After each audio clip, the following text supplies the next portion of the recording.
right now on 5 on your side at 10. It was a cold morning and a cold afternoon with temperatures struggling to get over 50 degrees, but over the next couple of days, below average readings. How cold it gets over the next couple of days and if it's a trend that continues the rest of March. An arrest tonight in a deadly shooting in Ballwin. A neighborhood in shock as the city investigates its first homicide in a decade. Our top story, tragedy in Soulard during a busy holiday weekend. Stop signs, stoplights, just ignored, and people get hurt. Tonight, a deadly hit-and-run crash, bringing to light the importance of pedestrian safety. Good evening, I'm Mike Bush. Police still looking for that driver tonight. The crash happened just blocks away from popular bars in Soulard right after closing time. 5 on your side's Andy Krall spoke with workers and people trying to celebrate and stay safe on St. Patrick's Day.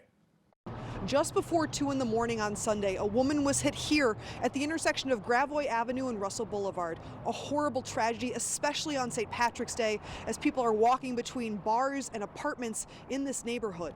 Jerry Easter has served at Tucker's Place on South 12th Street, just off Russell, since 1997. After 17 years, he's still frustrated by the number of speeding drivers. I don't know why, but stop signs, stoplights, just ignored, and people get hurt.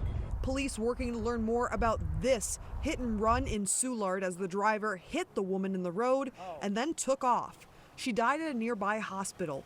After hearing the news, people visiting the bars on St. Patrick's Day now taking extra caution. Be aware of your surroundings, have fun, but just also be alert. You know, just have a good time, but just keep your head on a swivel. There are people that care about you and there are people that matter, and you don't want to take the risk. So just be safe, be smart, really pay attention to your surroundings. You can have fun while being safe at the same time. This is the latest in a series of recent deaths in St. Louis City of people being hit by cars. TrailNet is a nonprofit pushing for legislation and strategies to protect people walking and biking around St. Louis, recently citing Vision Zero, the national policy to have 0 pedestrian fatalities, calling them preventable through traffic calming infrastructure and action. We have to find a way as a city to fix intersections for pedestrians, and we sort of refuse to do that. Accident Reconstruction still investigating this deadly St. Patrick's Day hit and run. Reporting in Soulard, Andy Krall, 5 on your side. Police have not released the identities of the woman killed or the driver. If you know anything, you're asked to call Crime Stoppers at the number on your screen, 866-371-TIPS. Tonight, a man is behind bars charged in Ballwin's first murder in more than a decade. St. Louis County prosecutors charged 45-year-old Zachary Childs with murder, armed criminal action, and burglary. Police say a woman was shot in the head overnight at a home on Spring Lake Court. She later died at the hospital. Neighbors tell us the woman and her husband moved to the neighborhood from Texas back in 2022. I've lived here 25 years. I mean, it's a great neighborhood. It's always been quiet. All the neighbors know each other and look out for each other. I mean, we've never had anything like this happen ever. Police have not confirmed the relationship between the victim and the suspect, but call it a domestic violence incident. Advocates for domestic violence victims say many cases go unreported. This is an epidemic that is in every community, and yes, it's in Ballwin, a community that is not regularly reported, but we cannot say that it is not going on. Childs is being held without bond. Turning now to our Weather First forecast, let's take a live look on Main Street in historic St. Charles, where some St. Patrick's Day fun wrapped up just a few hours ago. It was a beautiful day for a parade, a little chilly but sunny, and it looks like things will get colder from here. Meteorologist Gary Frank joins us now with details on a freeze. Yeah, it's pretty cold. You know, this night we're already headed to the freezing mark, very close to it even at this hour for the last couple of hours of St. Patrick's Day. But of course, as we start off tomorrow, even colder than it was this morning. And it wasn't horrible this morning by any stretch of the imagination, and we actually rebounded pretty nicely, but we really start to feel the cold air settling in. Look, even at this hour, we're barely above freezing in O'Fallon, Missouri, and Alton, Illinois. I mean, it is just above freezing, but you add a little bit of wind, and here in the middle of March, after just days after severe weather and temperatures in the 80-degree range, yes, wind chills in the 20s, and they're only going to get down as we head into the overnight hours. These are our air temperatures, the wind chills even colder. Now, overall, the next few days, we're going to see that very cold couple of mornings starting obviously tomorrow morning, but even Tuesday. But then it's a warm first day of spring, but don't be fooled. We're not fully into spring just yet, despite what our calendars may say. We're going to start to see some cooler weather. We're not fully transitioning despite what the trees say. We'll talk about how long this cold stretch sticks around and just how warm it is for that first day of spring. Tonight, a man is facing charges after police say he shot a woman outside of a downtown restaurant. It happened just after 2 this morning along Washington Avenue after his girlfriend told him she got into a confrontation with another woman. 5 on Your Side's Brent Solomon explains how the situation escalated. This specific strip of Washington is considered the nightlife district. And in the wee hours of the morning, some establishments are still open, like an unidentified restaurant here on the 1300 block, where there were some tense moments early Sunday morning. It was just after 2 a.m. A 24-year-old woman told police she got into an argument with an employee. The employee called her 41-year-old boyfriend, who then showed up with a gun. When the 24-year-old walked out of the restaurant, the man shot her in the leg. I'm not surprised about it because of the world that we live in. Over at Rosalita's Cantina, managers train staff on de-escalating situations like this. You can't control somebody lashing out, but you can certainly remain calm in the situation. I mean, I've had every name called at me in the books, but I just sit there okay, sorry you feel that way, but time to go. She says, although people can get rowdy, she's noticed crime go down in recent years. She credits police parking at nearby intersections. It's their presence that helps, and they will jump in and help. If we have to escort somebody out because they've had too many, we've had to cut them off, they're always there to help. When police got here, they were able to arrest the shooter without any problems. They say he didn't have that gun on him at the time. People who work and visit downtown left stunned. A restaurant argument turned violent. Why are we out here shooting people? Let's talk like humans and let's be adults. Let's figure out what's going on. What was he so mad about? That's what I want to know. Why was he that angry to actually shoot somebody? Brent Solomon, 5 on Your Side. EMS treated the victim on scene. Police continue to investigate. Tonight, a Jennings woman faces child endangerment charges after her 4-year-old daughter died from a likely drug overdose. Investigators say 32-year-old Christina Hunspun admitted to using heroin earlier that morning in the home. Hunspun is being held on a $500,000 bond. New information tonight in the search for a missing Mizzou student in Nashville, Tennessee. Police say they found Riley Strain's bank card. It was discovered on the embankment along the Cumberland River. Strain was last seen in person on March 8th at country singer Luke Bryan's bar, about a 10-minute walk away from where they found the bank card. Surveillance video showed the 22-year-old stumbling as he walked towards the river. They call her the Flower Lady. So having something alive and pretty in their room, it just brings joy to be able to do that. How one woman is making a difference for hospice patients with her bouquets of comfort and compassion. Going green in Dogtown, the St. Patrick's Day celebration steeped in St. Louis and Irish traditions. For the first time in a while, temperatures below average throughout the entire region. What that means for us the rest of March and why you should probably hold off on planting things a little too early. Making a Difference is sponsored by Midwest Bank Center. Tonight, we take you to a place where beauty blossoms in the most unexpected of places. In our Making a Difference report, meet a woman whose heartfelt creations offer solace to those in the final chapters of their lives. At Evelyn's house in Creve Coeur, kindness is blooming among the shadows. Just snip that puppy off on an angle. 79-year-old Ann Hensley is known around here as the Flower Lady. They can absorb the water faster. She crafts vibrant bouquets with the precision of a painter. These can last a week. Something she's been doing since she was a little girl.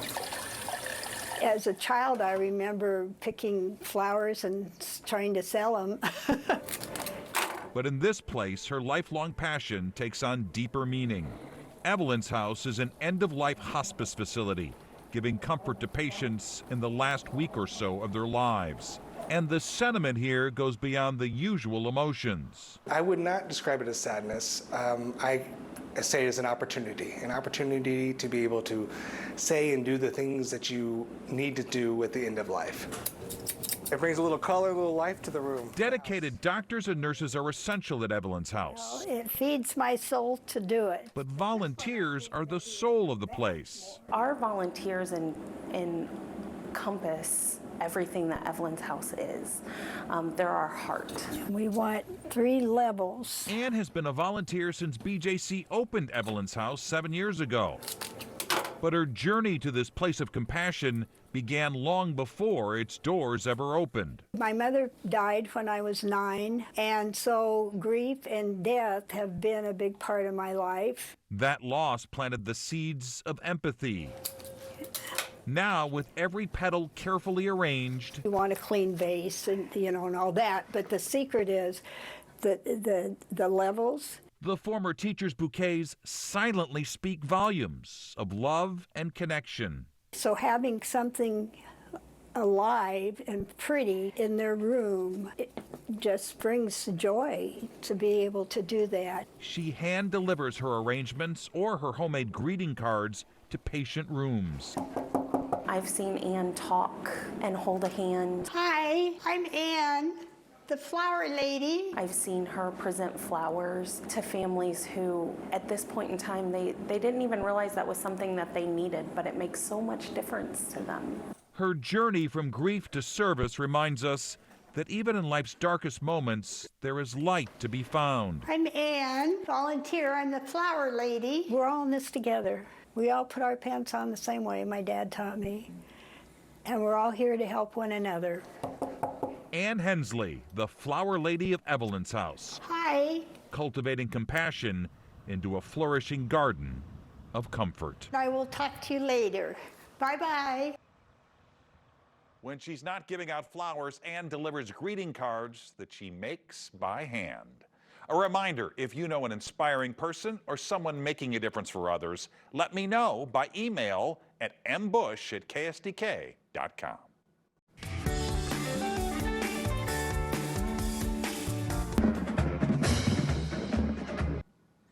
You may have seen some of the parades and festivities St. Louis had to offer for St. Patrick's Day, but some University of Missouri students are getting a firsthand taste of Irish culture at the source. More than 300 members of Marching Mizzou traveled to Dublin to take part in the St. Paddy's Day parade. The band performed as they marched past some of the Irish capital's iconic and ancient landmarks. Marching Mizzou, led by director Amy Knops, was one of 14 bands at the parade. The team now gets a few days vacation to explore the Emerald Isle. Well, today, the 40th annual Dogtown St. Patrick's Day Parade marched down Tam Avenue. It was a sea of green, almost everyone decked out in their Sunday best, featuring bagpipers, marchers, and more than 100 floats and units showing off local Irish culture. This year's parade was dedicated to the founders of the first parade back in 1984. Jim Mohan is one of those 3 remaining founders, and to him, it's more than just a parade, it's a family tradition. It's always been special. My dad, when I was little, would take me to parades out in St. Anne. It was the first parade I ever remember going to when I was like 3 or 4 years old. And so St. Patrick's has always been special in our family. It was always special to us putting on this parade to kind of showcase the Irish to the St. Louis Irish community and also to the St. Louis community.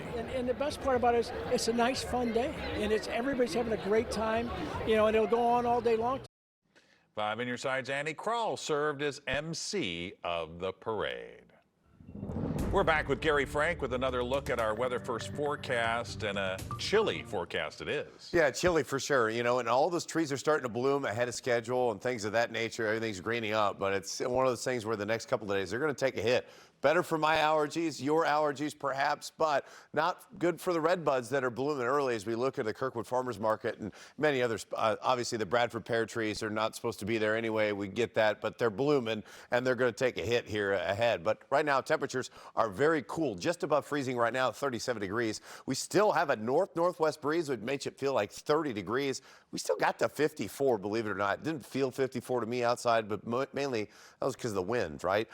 Temperatures right now in the region still in the 30s, but area-wide, you can see where this colder air continues to funnel in, even in the mid-20s here in central Iowa. That's what's headed our way over the next couple of mornings, and you'll see really the difference from this lake effect snow, and it's this cold air, which doesn't provide much for us. We're kind of on the tail edge of the cloud cover, but that's one of the reasons it's been so breezy and obviously colder. On the other end of the spectrum, you look at things and, you know, we have dry conditions and clouds moving in the other direction. As we're sandwiched in between that pressure, we see that wind gradient pick up a little bit, and that's why we have gusts even now at 25 miles an hour in Scott Air Force Base. Tonight, wind still settles down. That drops us in the low 20s. I'll not be surprised to see some temperatures in the upper teens, really where it gets cool, like maybe Salem on the Missouri side, where it typically gets a little colder. Now, tomorrow, it's definitely going to be cold. 30 with a northwest breeze at 10 to 15, upwards of 45. It's going to feel like it's in the mid to upper 30s throughout the day. It's cold for sure. The wind chill,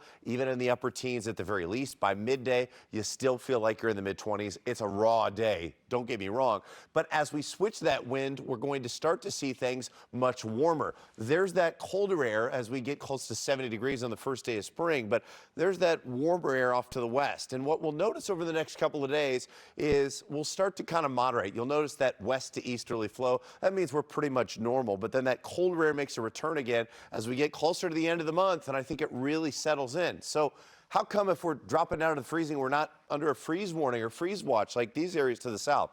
Our growing season still hasn't started. You know, our average last spring freeze in St. Louis County is April 7th, and we've got at least 4 to 5 more freezes between now and then. And we know the safe bet is Mother's Day anyway. So as we go to 69 on the first day of spring, we're right back down, and you'll count them here as we get closer to maybe next week. It's going to be cooler, especially the middle of next week, probably 10 to 12 days from now. Until then, a couple of warmer days with slightly above average readings.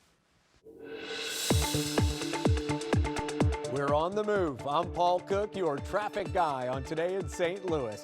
We've been investigating all sides of potholes. We've covered how to report them, how they're filled, and how to best avoid a big pothole. Now we look at the problems they cause your car and shine a light on the hidden damage that might not be as obvious right away. The wheels get damaged, the under compartment of the vehicle gets damaged, and you just don't see it until, you know, you get underneath it and look at it. And then there are the issues you can't see. What happens is the vehicle gets out of alignment, the tires aren't rolling straight down the road, the tires are expensive, and you got to take care of them. Your air pressure, the basic part of your tire care is air pressure.